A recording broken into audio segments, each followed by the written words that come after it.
Bonjour, je suis Jacques Gonzalez, l'actuel président du GEPI. Alors le reportage qu'on fait aujourd'hui a pour but de faire un peu découvrir ce métier de la mer, de la plaisance qu'on essaie de ne plus appeler plaisance mais yachting professionnel, pour bien se rendre compte que c'est une vraie activité, une véritable industrie. Et si vous voulez, tout naturellement, on vit dans une région, ici la Côte d'Azur, où la mer fait partie intégrante de notre quotidien. Donc moi, je suis venu à la mer par la voile. Quand j'étais adolescent, j'étais moniteur de voile. Et puis quand j'ai voulu vivre de la mer, je me suis aperçu que la voile, c'était une belle passion, mais c'était très difficile d'en vivre. Donc tout naturellement, je suis allé faire l'école de la marine marchande. Après l'école de la marine marchande, j'ai fait divers métiers, toujours dans la marine marchande, mais il y a des métiers dans les métiers de la marine marchande. Donc moi, principalement, j'ai fait de l'offshore pétrolier, des travaux maritimes. Et puis, en évoluant dans la région et en voyant tous ces grands bateaux partout, je me suis dit que ce serait bien si un jour on pouvait y mettre les pieds dessus.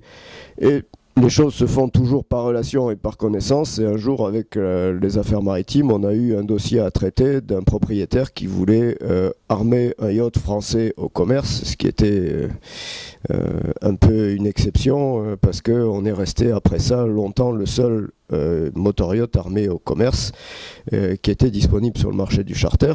Et donc moi, c'est un peu comme ça que je suis venu dans cette profession, parce qu'il y a eu à un moment des besoins d'avoir des officiers de la marine marchande professionnels pour pénétrer ce milieu du yachting, justement, qu'on voulait professionnaliser. Donc à la suite de ça, si vous voulez, il y avait en même temps d'autres amis qui étaient aussi dans le même cas que moi, et on a essayé de se fédérer, entre guillemets, pour créer le GEPI, de manière à pouvoir organiser un peu la profession, et de manière surtout à permettre à tous les Français qui étaient intéressés par cette profession, de pouvoir y mettre un pied, et aussi, si vous voulez, de pouvoir adapter les formations qui cadrent davantage à cette profession que pas forcément toujours les brevets de la marine marchande, qui sont des brevets qui demandent beaucoup de temps. Et comme dans notre profession, le yachting professionnel, il y a plusieurs catégories de bateaux.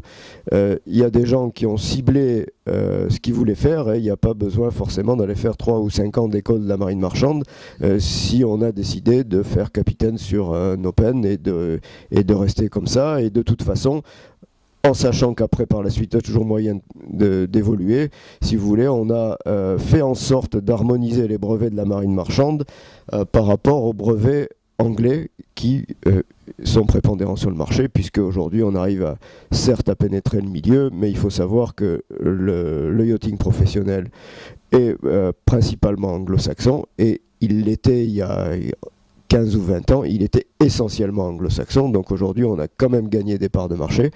Il y a encore énormément de travail à faire, mais ils ont tout inventé avant nous, et donc on a essayé de se cadrer sur cette activité pour que les Français puissent accéder et les mêmes possibilités, les mêmes prérogatives et la même reconnaissance que tous les marins étrangers qui soient susceptibles de mettre un pied dans ce milieu.